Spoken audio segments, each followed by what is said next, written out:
네, 오늘은 수출 데이터가 나오면서 실적이 잘 나올 수출주 위주로 또 시장에 수급이 몰린 특징적인 날이었습니다. 대표적으로 화장품, 미용 의료기기, 반도체를 꼽을 수 있을 텐데요. 내일 시장에서는 어떤 테마와 종목을 공략해야 할지 매일경제TV 김민성 주머니 매니저와 알아보겠습니다. 안녕하세요.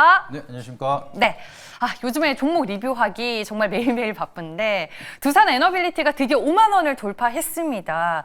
여기서 더 들고 갈까요? 아니면 수익 실현할까요? 저 같은 경우에는 아직은 들고 가자라고 좀 보시면 좋을 것 같습니다. 제가 두산 에너빌리티 처음에 갖고 왔을 때도 사실 많은 분들이 조금 부담스러워할 수 있는 그런 자리였고 5만 원을 그냥 말씀을 드렸는데 5만 원 진짜 갈까라고 생각하시는 분들도 굉장히 많을 것 같습니다. 근데 차트 한번 보여주시게 되면은 추세 자체가 끊이지 않고 계속해서 올라가는 모습이 만들어지고 있습니다. 우리 증시도 마찬가지로 추세가 굉장히 강하게 이어지고 있는데 종목에 대한 모멘텀에서 우리가 실적에 대한 모멘텀도 좋고 재료에 대한 모멘텀도 좋지만 가장 좋은 거는 추세가 강한 종목이 가장 호재다라고 보시면 좋을 것 같습니다. 그래서 두산 에너빌리티는 추세가 멈추지 않고 계속해서 강한 시세를 보여주고 있기 때문에 우리가 급하게 팔 구간은 아니다라고 좀 보고 있습니다. 근데 너무 이제 나는 약간 심장이 좀 약하다. 그래서 좀 리스크를 줄이고 싶다라고 하시면은 절반 정도 매도하시면서 리스크를 줄이되 나머지 물량은 홀딩하시고 그게 아니라고 하시면 저는 지금 급하게 팔 필요는 없다라고 좀 말씀을 드리고 있습니다. 그래서 5만 원을 힘차게 돌파했으니까 추가적으로 올라간다라고 하면 저는 5만 5천 원까지는 또 2차 목표가로 충분히 가능하다고 생각하고 있다 보니까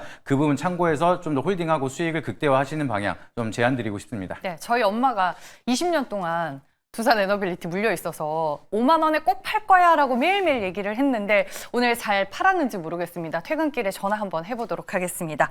목표 주가 5만 5천 원 상향 조정을 해주셨고요. 오늘 이제 우리가 봐야 할 키워드는 뭐라고 좀 정해 오셨을까요? 네, 시장이 너무나 강합니다. 시장이 강하기 때문에 지금은 시장을 의심하지 말고 지수에 대한 반등을 같이 이끌어갈 수 있는 좀 섹터에 우리가 집중을 하자라고 생각을 해서 오늘의 키워드는 반도체에 다시 한번 집중을 해보자 이렇게 말씀드리도록 하겠습니다. 네, 최근에 계속 하이닉스가 강하고 오늘 또 반도체 소부장 쪽도 좋아서 저도 이제 반도체 쪽 얘기를 하고 싶었는데 키워드는 반도체입니다. 반도체가 또 섹터가 워낙 다양해서 어떤 테마를 콕 집어서 두 개로 꼽아주실지 궁금한데 첫 번째 테마부터 공개를 해볼까요? 네, 반도체라고 하면 우리가 이제 시스템 반도체도 있고 메모리 반도체도 있는데 결과적으로 한국은 메모리 반도체이기 때문에 이 메모리 반도체 중에서도 두 가지로 한번 나눠서 봤습니다. 그래서 첫 번째 키워드는 소캠에 대한 모멘텀으로 한번 설명을 드려보도록 하겠습니다. 네, 차세대 메모리로 꼽히는 소캠이 첫 번째 테마입니다. 소캠은 어떤 이슈를 봐야 하나요? 네, 오늘 이슈가 나온 게 엔비디아한테 이제 차세대 모듈인 소캠을 첫 공급사로 마이크론이 좀 선정이 됐다라는 얘기가 나오고 있습니다. 그렇기 때문에 여기에 대한 모멘텀이 다시 한번 이어지기 시작을 하면서 소캠에 대한 중요도 그리고 소캠에 대한 기대감이 재차 커질 수가 있다 보니까 글로벌적인 이슈를 지속적으로 좀 준비를 해야 된다라고 보시면 좋을 것 같고요. 뿐만 아니라 지금 SK 하이닉스라든지 삼성도 마찬가지로 여기에 대한 좀 준비를 지속적으로 했기 때문에 이미 소캠에 대한 개발은 완료가 되어 있습니다. 마이크론이 우선적으로 공급사가 선정된 것뿐이지 여기에 대한 점유율이라든지 승부수는 충분히 이제 늦지 않았다라고 좀 판단이 되고 있기 때문에 소캠에 대한 모멘텀은 국내 증시에도 기대감이 좀 더 커질 수가 있고 여기에 대한 모멘텀으로 오늘도 관련 기업들이 조금 움직이는 모습이 만들어졌는데 추가적인 상승 모멘텀 우리가 뭐가 있을지 지속적으로 한번 체크해 보시면 좋을 것 같습니다. 네, 차세대 메모리 제2의 HBM으로 꼽히는 소캠을 오늘의 이제 첫 번째 테마로 꼽아주셨고 이어서 장점과 단점을 자세히 분석해 볼게요. 네, 일단 장점이라고 하면은 이제 그동안에 우리가 GPU에 대한 모멘텀으로 시장에 많은 부각을 받았었는데 사실 소캠에 대해서 정확히 좀 모르시는 분들도 계실 것 같습니다. 네. 근데 소캠은 이제 CPU에 붙여가는 메모리라고 보시면 됩니다. 그래서 그동안에는 GPU에 대한 모멘텀 때문에 좀 부각을 받았다라고 하면은 새롭게 CPU에 대한 모멘텀이 시작이 되는 글로벌 경쟁이 만들어졌다. 그렇게 된다라고 하면은 그동안 부각을 못 받았던 이슈가 새롭게 시장에 반영이 되면서 상승에 대한 룸이 시작점이 되고 있다라는 게 굉장히 중요한 요소가 될 수 있을 거다. 이렇게 바라보고 있고요. 그리고 제가 그전에도 말씀을 드렸던 것처럼 GPU에 대한 모멘텀이 굉장히 중요하긴 하지만 GPU 대란이 계속해서 만들어지고 있습니다. 품귀 현상이 계속 만들어지다 보니까 다른 글로벌 기업이라든지 다른 국가들은 GPU가 필요한데도 못 구하고 있습니다. 그래서 여기에 대한 대안으로 얘기가 나오고 있는 게 그 위에 상단에서 중앙 처리 시스템을 하고 있는 CPU에 대한 변경을 하게 된다라고 하면은 기존에 있었던 GPU가 AI 학습을 하는데 좀 더 효율성이 높아질 수가 있다 보니까 그냥 가만히 기다리기보다는 CPU를 변경을 하면서 해서 여기에 대한 효율성을 높이는 그게 첫 번째 대안으로 나오는 소캠에 대한 모멘텀이 커질 수가 있다. 이 부분이 좀 시장에 다시 한번 부각이 된다라고 하면은 GPU에 대한 모멘텀도 좋지만 CPU에 대한 모멘텀이 다시 한번 만들어지기 시작을 하면서 시장에 대한 커다란 사이클을 만들 수가 있다 보니까 상승의 시작점이고 앞으로에 대한 모멘텀이 좀 크게 기대가 될 수 있는 점이 가장 커다란 장점이다라고 보시면 좋을 것 같습니다.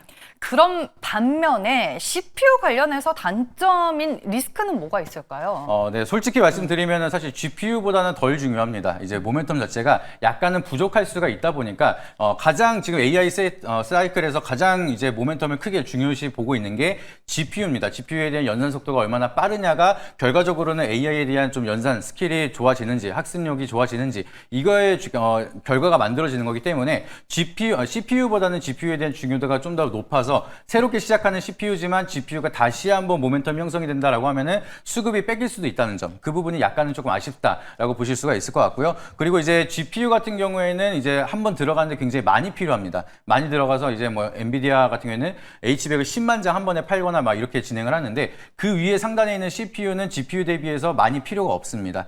중앙 처리 시스템이라서 여러 가지 GPU를 하나의 CPU로 좀 테스트를 하는 거기 때문에 그런 부분에 대해서는 수요 자체가 약간은 저조한 면이 있어서 시장에 대한 실적 기대감이 약간은 생각만큼에 대한 모멘텀을 같이 가져가기는 어렵다 보니까 기대 수익률이 GPU에 대한 사이클보다는 조금 더딜 수가 있는 점 이게 약간의 단점이라고 보실 수 있겠지만 그래도 새롭게 시작하는 만큼 지금 아직은 기대 수익률이 많이 남아있는 부분은 좀 긍정적인 부분으로 같이 보시면 좋을 것 같습니다. 네, 알겠습니다. 반도체 안에서 첫 번째 테마로 소캠을 저희가 짚어봤습니다. 두 번째 테마는 무엇일까요? 네, 두 번째로는 결국에는 소캠과 대비되는 거는 HBM이기 때문에 GPU에 대한 모멘텀 한번 체크드리도록 하겠습니다.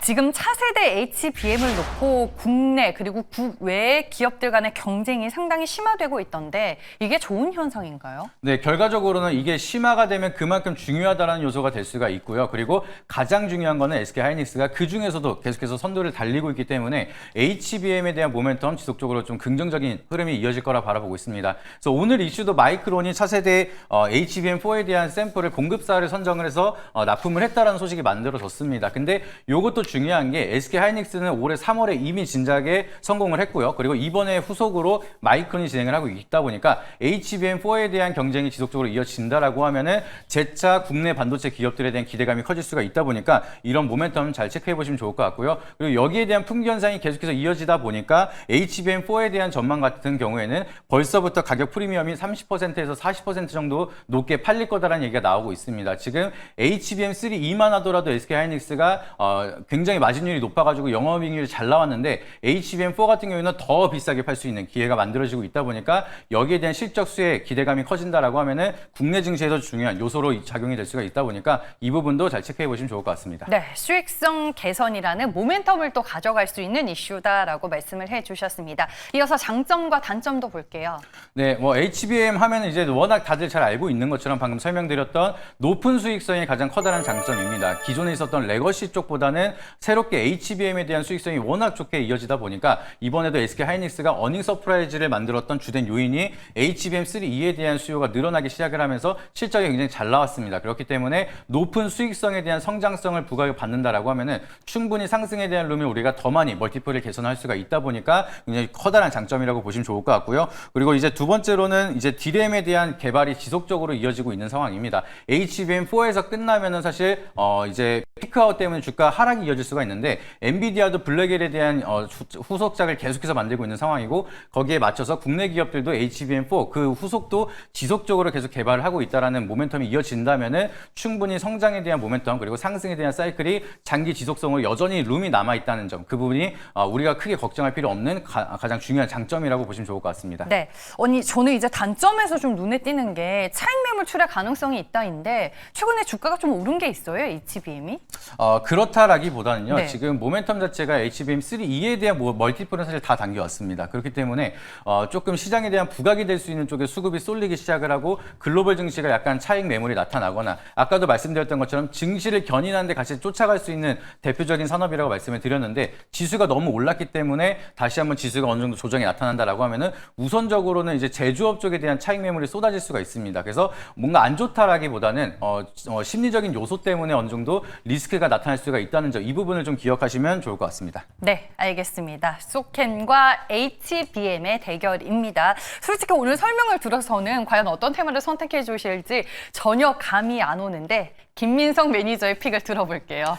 네, 솔직히 저도 오늘 고민을 정말 많이 했습니다. 사실 이제 둘 다 너무나 좋기 때문에 네. 실적을 잘 기반을 하는 이제 HBM이냐 아니면 새롭게 시작하는 소캠이냐 여기 고민을 하다가 저는 또 신규로 이제 조용할 때 아무도 안 쳐다볼 때 말씀을 드리는 걸 굉장히 좋아하기 때문에 소캠에 대한 모멘텀을 한번 체크드리도록 하겠습니다. 네, 소캠을 선택해 주셨고 그 안에서 탑픽으로 볼 종목은 무엇일까요? 네, 뭐 아시는 분들은 굉장히 잘 아실 것 같습니다. 이제 과거에 기판하면은 바로 떠올랐던 대표적인 종목인데 오늘도 여기에 대한 모멘텀으로 설명드릴 종목은 심텍 종목 설명드리도록 하겠습니다. 네, 말씀해 주셨다시피 대표적인 기판 업체입니다. 심텍.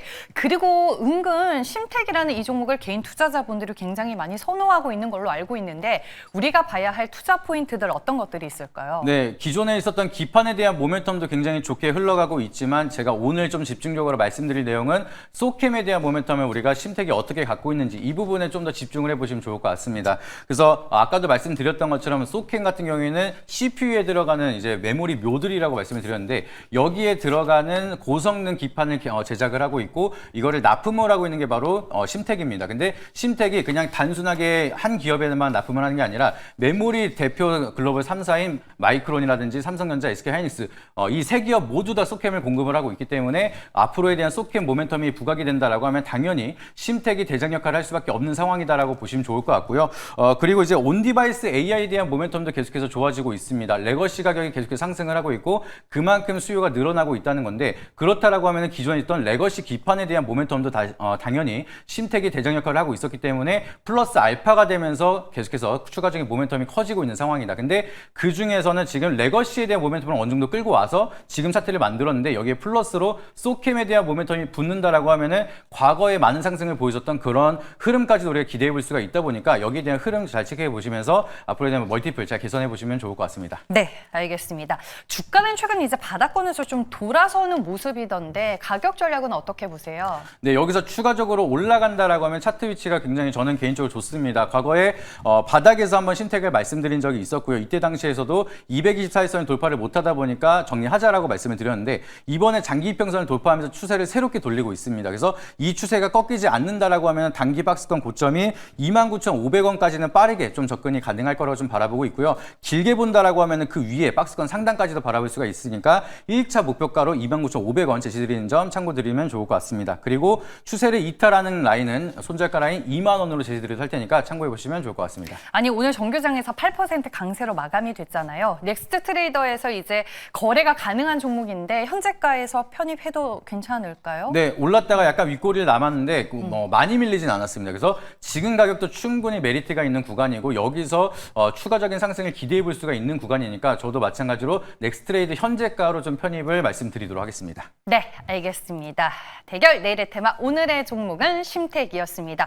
듣기로는 오늘 무방이 없으시다고 이유가 뭐죠? 네, 오늘 이거 방송 끝나고 또 이제 머니클래스 녹화 방송을 진행하고 그리고 또 저녁 방송이 있습니다. 그래서 오늘 하루는 매일경제 지방령으로 있을 예정이라서 집을 못 갑니다. 그래서 육아를 좀 도피하는 그런 날이기 때문에 공개 방송은 내일로 좀 말씀을 드리고요. 다만 네이버 밴드 오시게 되면 다양한 인사이트 자세하게 말씀드리고 있으니까 네이버 밴드 김민성 검색하셔서 많은 인사이트 참고해 보시길 바라도록 하겠습니다. 네, 이름 많지만 얼굴은 웃고 있는 매일경제TV 김민성 쇼머니 매니저였습니다. 지금까지 대결 내일의 테마와 함께 하셨습니다. 고맙습니다.